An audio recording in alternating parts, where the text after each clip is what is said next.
भारत समेत पूरी दुनिया भर के दर्शकों को नमस्कार। मैं हूं शेखर त्रिपाठी और आप देख रहे हैं हमारा YouTube चैनल अखंड मंथन। आज हम अखंड मंथन में एक ऐसी साजिश से पर्दाफाश करने जा रहे हैं जो रची जा रही है पड़ोसी देश पाकिस्तान में।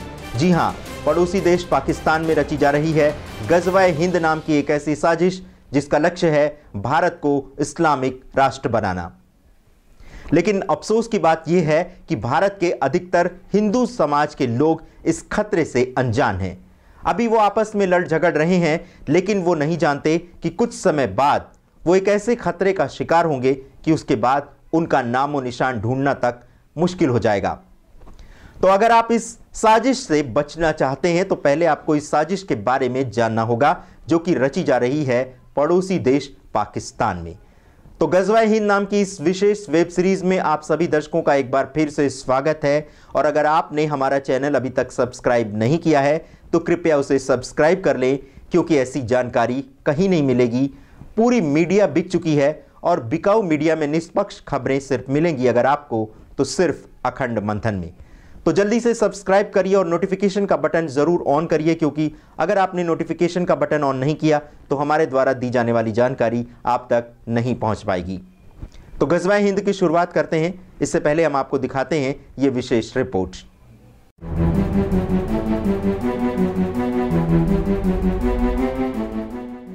नबी की हदीस से बताता हूँ, अल्लाह के नबी ने सहाबा से वादा किया था कि मेरी उम्मत की एक जमात हिंदुस्तान में जिहाद करेगी। हिंदुस्तान में जिहाद करने वाले जहन्नम में नहीं जाएंगे।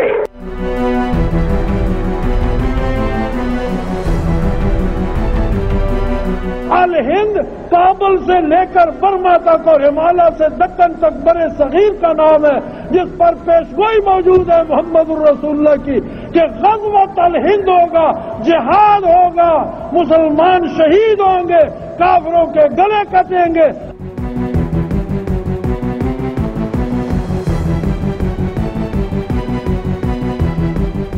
मेरी उम्मत की दो जमातों के लिए अल्लाह ने जहन्नम से निजात लिख दी है। एक वो जो हजरत ईसा के साथ आएगी और हजरत ईसा के साथ मिलकर जिहाद करेगी। एक वो जो हिंदुस्तान में जिहाद करेगी। हिंदुस्तान में दिल्ली भी था, बंबई भी था, कलकत्ता भी था, मद्रास भी था, जालंधर भी था, पटियाला भी था।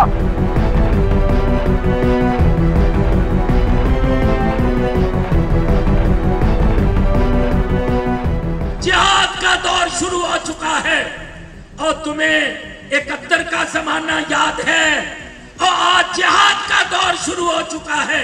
जिहाद के सामने ना रूस ठहर सका ना अमेरिका ठहर सका, इंशाल्लाह इंडिया नहीं ठहरेगा।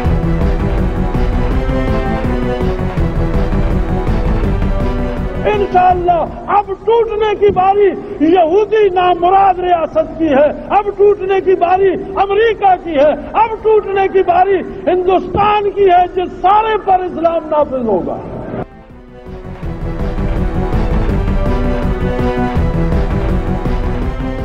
मगर मेरे रब ने कश्मीर को मुंतखब किया। यहाँ से शुहदा खड़े होंगे, यहाँ से गाजी खड़े होंगे, यहाँ लंबे बालों वाले, दाढ़ियों वाले मुजाहिद उतरेंगे।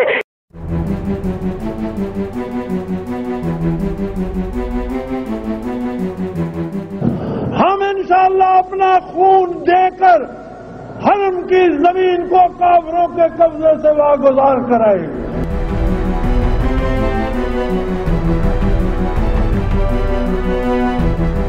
काफिरों ने कहा था हम कश्मीर को स्कॉटलैंड बनाएंगे।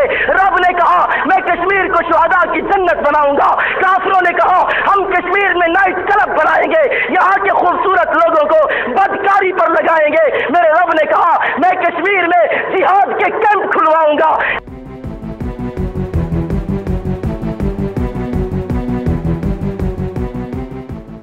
जिहाद मुल्कों से जंग नहीं होती, फौजों की फौजों से जंग नहीं, असले की असले से जंग नहीं होती। जब जिहाद होता है तो जमीन आसमान के दरमियान जंग होती है।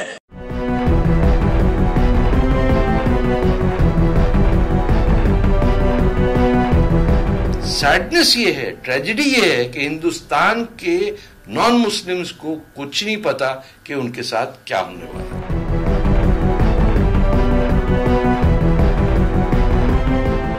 In Pakistan, you will find that these people are publishing photographs of Pakistani flags flying on our Red Fort. I mean, you may laugh at it, but believe me, these people are very serious.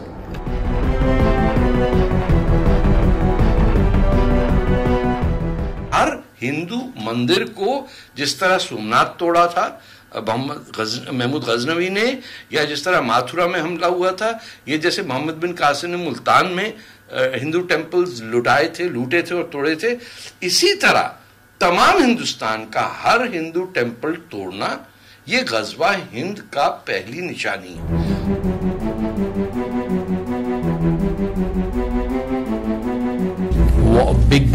Biggest war between good and evil and between Islam and Kufr is going to take place in Hind, which is India, which is the land east of the river Indus.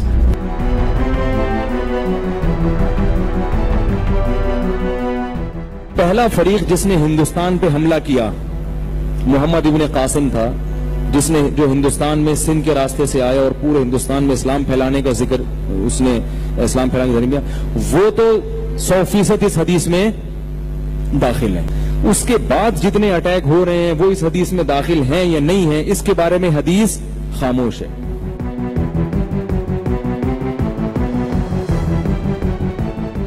And there are ahadith, and I am not in a position to assess the authenticity of these ahadith. No. That a Muslim army will conquer Hind.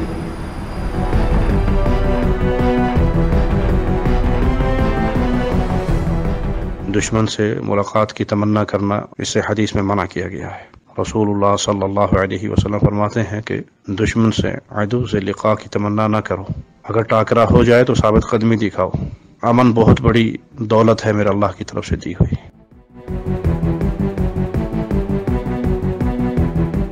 Quran को माना, कुरान को पढ़ा नहीं, कुरान को माना, कुरान को समझा नहीं, कुरान को माना और उसको ताकचों में रखा, कुरान को माना और तावीज की किताब बना दिया। खत्म कर लो जी, कुरान का काम खत्म शरीफ रह गया, तावीज रह गया, फालनामा रह गया, मुर्दों पे पढ़ना रह गया, कब्र पे पढ़ना रह गया और किसी फंक्शन में तिलावत के लिए रह गया। बाकी ये कानून है, ये हिदायत है, तंजील, ये इंसान का नहीं लिखा हुआ, तंजील है।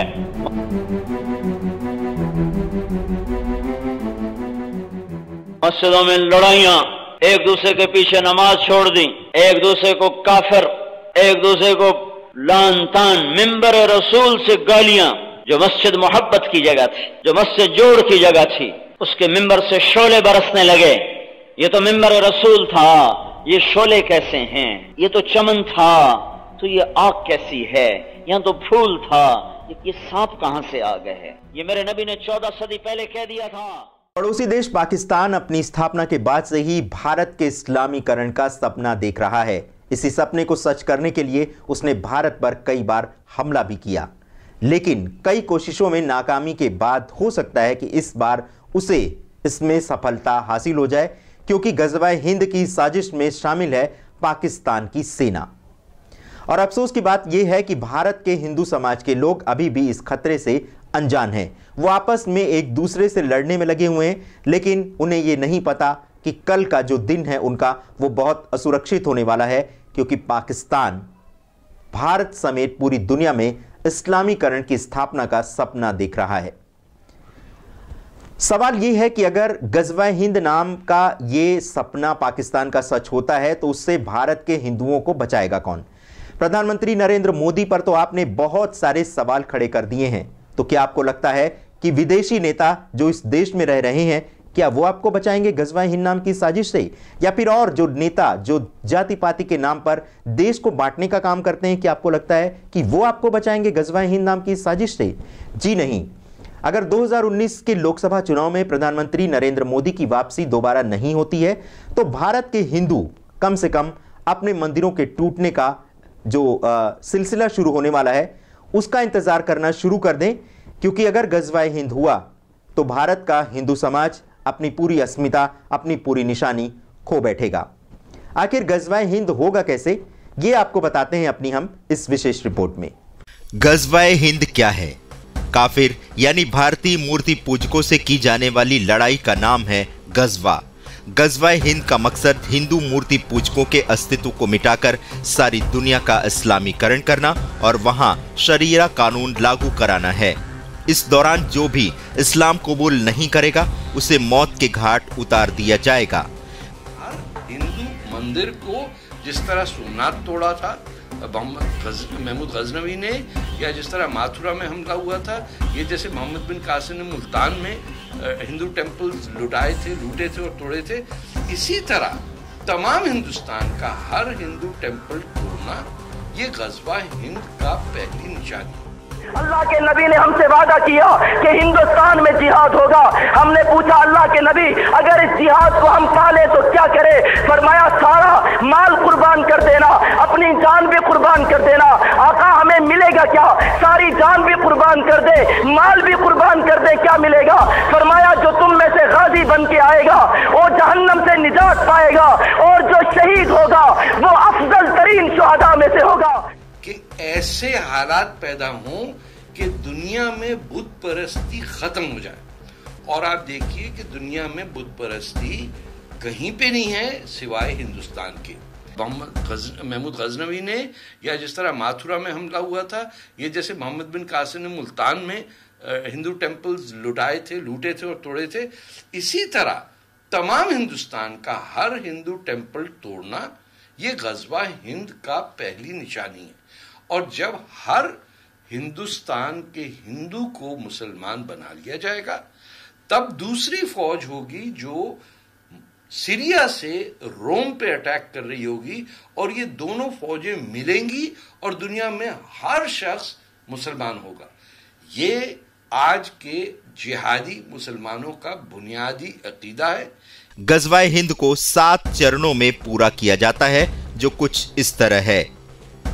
अल तकिया, इस चरण में मुस्लिमों की आबादी कम होती है, इसलिए वो गजवा हिंद की शुरुआत गैर मुस्लिमों से झूठ बोलकर और उन्हें धोखा देने से करते हैं। इस दौरान काफिरों से सारी जानकारी छिपाई जाती है। काफिरों को डराना।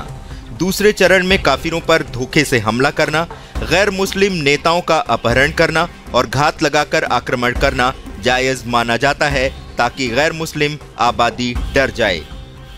और जब हर हिंदुस्तान के हिंदू को मुसलमान बना दिया जाएगा तब दूसरी फौज होगी जो सीरिया से रोम पे अटैक कर रही होगी और ये दोनों फौजें मिलेंगी और दुनिया में हर शख्स मुसलमान होगा। ये आज के जिहादी मुसलमानों का बुनियादी अकीदा है। ये इनकी हर मौलवी की बेसिक फिलॉसफी है। हर मुस्लिम ब्रदरहुड, इख्वान मुस्लिमीन, जमात इस्लामी, जमीयत उलमा हिंद जिस तंजीम की बात करे जो इस्लाम और सियासत को मिलाता है उसकी बुनियादी फिलॉसफी है गजवा हिंद। हथियार इकट्ठे करना। तीसरे चरण में हथियार इकट्ठा करने के साथ साथ काफिर को तड़पा कर मारे जाने का सबसे अधिक महत्व होता है। सोवियत संघ के विघटन के बाद उससे जुड़े इस्लामिक देशों के करीब 1 करोड़ से अधिक AK-47 गायब हो गईं, जिसका आज तक कोई पता नहीं चला कि वो आखिर कहां गईं। जाहिर है उसका इस्तेमाल गैर मुस्लिमों को डराने के लिए किया जा रहा होगा। और दूसरी हदीस हुजूर सल्लल्लाहु अलैहि वसल्लम ने गज़वा हिंद के हवाले से फरमाई है कि ये फौज जो कैप्चर करेगी इंडिया को फिर ये पलट के जाएगी इसराइल के खिलाफ फलस्तीन में, और ये होना बाकी है, भी हुआ नहीं है। और इंशाअल्लाह उस जंग के शुहदा अफजल शुहदा है और इस जंग के गाजी आला तरीन गाजी हैं। अल्लाह ने ये नसीब पाकिस्तानी कौम के हक में रखा। शिविर या ठिकाने बनाना। गजवाए हिंद के इस चरण में ठिकाने और शिविर बनाकर काफिरों पर नजर रखी जाती है और ऐसी गतिविधि वाले इलाकों से काफिरों को काफी दूर रखा जाता है ताकि कोई भी सूचना लीक ना हो। मुल्ला का इस्लाम चल रहा है और अल्लाह का इस्लाम बंद कर दिया। जब तक हिंदुस्तान के मुसलमान खुद खड़े होंगे और कहेंगे हमें अल्लाह का इस्लाम वापस चाहिए, मुल्लाओं को भेज दो कहीं और पाकिस्तान चले जाएं। बंटवारा हुआ था उसमें जिसको शरिया चाहिए थी वो चला गया पाकिस्तान, जिसको सेक्युलर नेशन स्टेट में रहना था वो हिंदुस्तान में रहे। तो जो लोग अब भी चाहते हैं दरवाजे खुले चले जाएं, लाइन ऑफ कंट्रोल के उधर हिंदुस्तानी फौज को ट्रेन चलानी चाहिए, वहां बॉर्डर पे लेके जाए, बोले भाई जाओ वहां जाओ गजवा हिंद कर लो।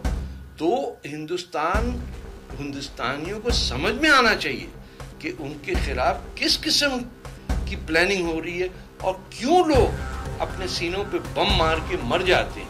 क्योंकि उन बच्चों को, लड़के और लड़कियों को, पढ़े लिखे PhD हो या मदरसे के हों, सबको कन्विंस किया है कि जब तक एक बुत है वहाँ हिंदुस्तान में, उस वक्त तक उनका फर्ज है कि वो उस बुत को तोड़ना और उस हिंदू को मुसलमान करने के लिए जंग करते रहे। सरकारी सुरक्षा तंत्र को कमजोर करना।